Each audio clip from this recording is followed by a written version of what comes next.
quiere escuchar mi historia, Señor, soy de la Chacarita. Con permiso del camalotal, con adobe alcé mi casita. No hay paisaje más bello, Señor, que el de nuestra bahía, ni el pincel del más bueno y más noble pintor pintó cosa más linda. Mi casita fue iglesia, Señor, al unirme a mi amada a la luz de la luna con su cunú esperé la alborada.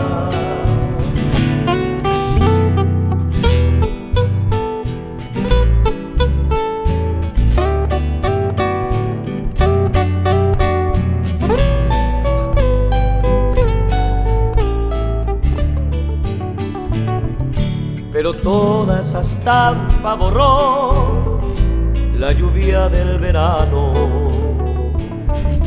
La crecida del río llegó con su canto de penas y angustias. Mi casita su puerta predió, la invadieron las aguas. En canoa de pena subí, emigré hacia la altura.